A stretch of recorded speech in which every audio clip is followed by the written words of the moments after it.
We are finally here in Florida. Yes, I sold my farm, moved my family to Florida, and what a journey it has been. I apologize. It's been about 8 months since I uploaded my last video, and I keep telling myself that I'm going to make this video, and things just keep getting crazier and crazier in my life, and I'm just realizing that I'm never going to have a moment where I'm not overwhelmed and busy, especially after such a huge move. You're probably wondering why I sold the farm. So flashback 2020, COVID is wreaking havoc on the world. Everybody's losing their minds. Society is changing. Everything is going crazy. And you can hear a lot of people talking about like, oh, I wish I could just buy a farm and get away from it all. I didn't talk about it. I just did it. I was like, well, let's just buy a farm and go. And that's what we did. We bought a 400-acre farm in West Virginia. Before that, we were living in Puerto Rico. So huge change for us to do that. I'd never lived on a farm, never done farm work in my life. Neither had my wife, obviously, not my kids. And so it was just this incredible experience. We learned so much. We raised cows, horses, goats, donkeys, sheep, chickens, ducks, pigs. We did it all.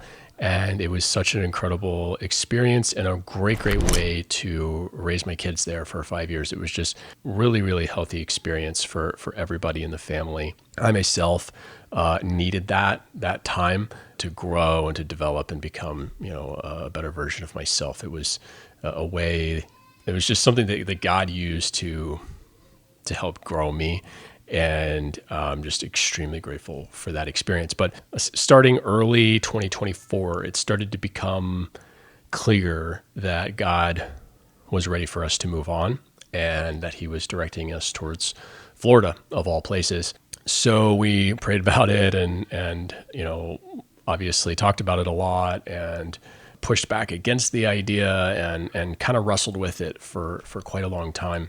But God always wins in the end. When he makes his will clear, you really don't have much choice, like Jonah and the whale. So this was huge. We knew this was going to be a massive undertaking, moving from our farm to peak suburbia in Florida. We didn't really know at the time that that's where we were going to end up, but we knew that selling the farm itself was going to be this extremely difficult experience. To put things in perspective, the family that owned our farm before us, that farm actually had been in their family for multiple generations. We're talking a very long time, I think over 100 years. And they listed the farm, I think it was 2013, and we bought it in 2020. So it took them 7 years to sell their farm. That's how long it was on the market. And we came along and we purchased it. And we knew that God's telling us to move. We're just wondering, are we even going to be able to? But obviously, if he wanted us to move, he was going to open that door. He was going to make that happen. And so I just listened to him and I listed the house. I actually did it myself. Listed it for sale by owner. So I put it up onto the MLS myself and I did all that on my own because for one, I just know that no realtor is going to be able to sell that property as well as me because I knew it very intimately at this point after living there for 5 years. I knew that they would never be able to describe it or sell it as good as me. And on top of that, we're in the middle of nowhere. So if there's going to be a house showing, they're going to need me to do it anyways, because you've got to get on the side by side, the buggy or whatever, and you've got to drive around and show them the hundreds of acres and where's your well and where's where all the different things, right? So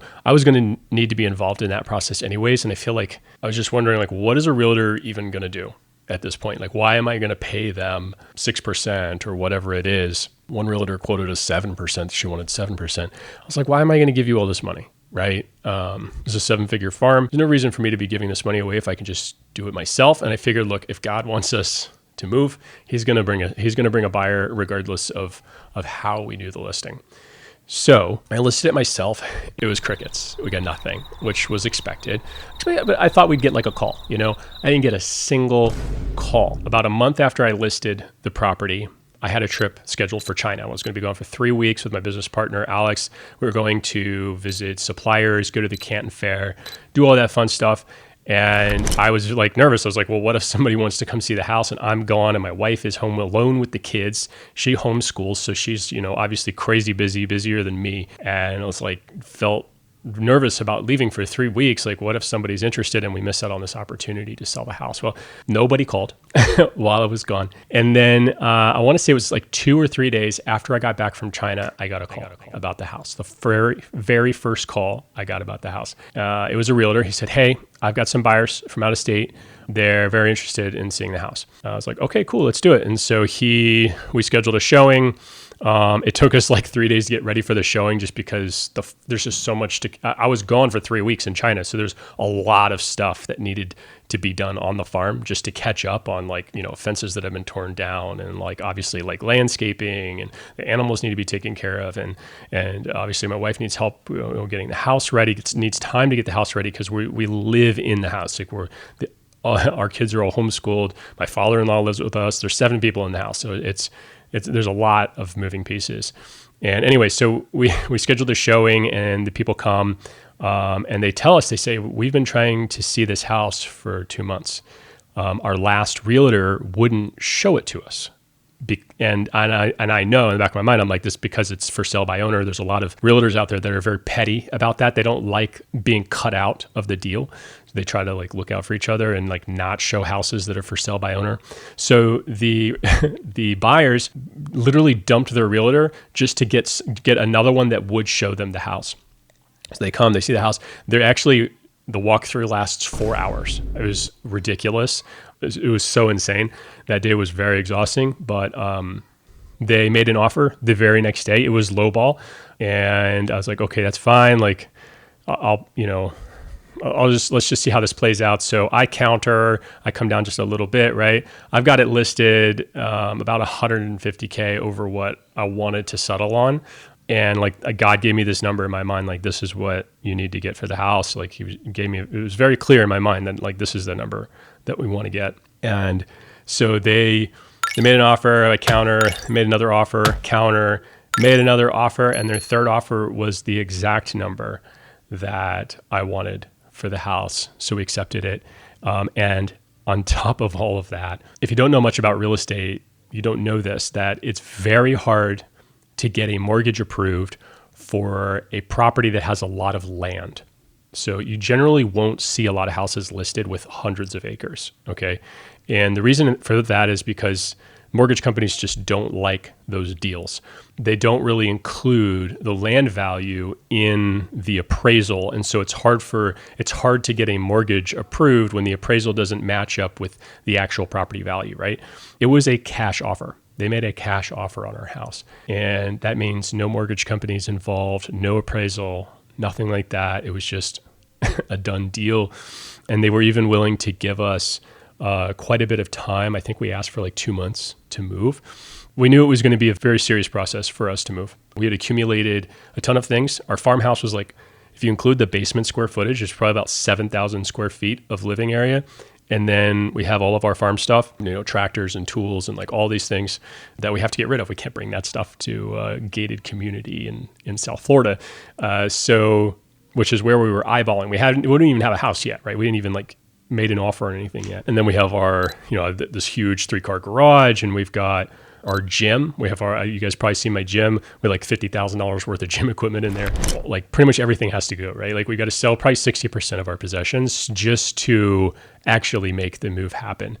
And in retrospect, I wish we had sold more. I wish we had gotten rid of more stuff because we're in our house now and we just have so many things that we don't need, but we're making it work. We're figuring it out as we go. So anyways, we move, we get all this going. We schedule the movers. I put an offer in on a house. I back out of that one at the last minute after we've already scheduled the move and everything.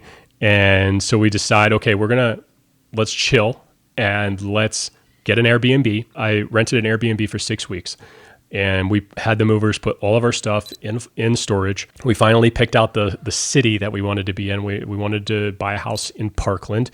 And so that is where we were looking for houses. And eventually we did find a house that we liked. in it right now. Now that we're here, there's like so many things that we need to do. We've got to get the kids, signed up for activities and involved with friends. Thankfully, there's there's like just tons of kids in this neighborhood, which is exactly what we wanted. This is one of the main reasons why we wanted to move and to come specifically to this area, because there's just so many kids here. People move to Parkland to raise families. Like that's what this area is known for. So just super blessed, super happy with our experience so far. I just realized my Elgato light is hanging all funny. My office is actually a complete wreck. I'm actually in my bedroom here. Let me half of the rooms in our house look like this. Okay. You probably hear my kids screaming outside. Like I said, my wife homeschools. I work from home and the kids are here, and there's just chaos every day. And we're trying to get the floors done. Like I've got carpet in here. We're getting hardwood put in all the bedrooms. We had to have all the walls painted. I got my office painted blue, but I actually ended up really not liking the color afterwards. And so I kept putting off this video because I was like, I want to get my office set up. I want to get things kind of done and settled in. And I'm just realizing there's probably going to be months until I get to a point where I'm happy with the way things look in here. So I figured, you know what? Let me just shoot a video, let people know what's going on, and then I'll start hitting you guys with the value again. So many things have changed in the last 8 months. Obviously, the AI tools have just gotten absolutely ridiculous, and we're utilizing them in our businesses. The image generation, like creating new images for your products, using AI, even using VO to make videos of your products. We're doing all kinds of new stuff now, and we're getting ramped up for Q4 to top it all off. So I've got a lot of things I want to share with you guys. Finally get to drive my GTR a little bit more often now that we live not on a mile-long gravel road. Lots of new stuff. I'm super excited for the future and just super grateful to be here. It's very clear that God carved a path for us, that he used that time on the farm to prepare us, to grow us, and then now he wants to send us out into the world and not lock us away in the mountains for the rest of our lives. And that way we can be around people and impact more people's lives. And that is the reason why I have this channel, because I get to impact people's lives. I get to help people change their lives. And I think you guys were to learn anything from me. I've been making videos on YouTube. I don't even know how many years now, 7 years or something. If you were to take anything away from my channel, it's that you can just do things. I just heard at a mastermind one day that if you want to save money on taxes, because I just wrote a 6-figure check to the IRS for the first time in my life. This was back in 2018, I think. And they were like, you can just move to Puerto Rico and then you don't have to pay as much. It's like 3% or income tax. I was like, what? I'd moved my family to Puerto Rico 3 months later.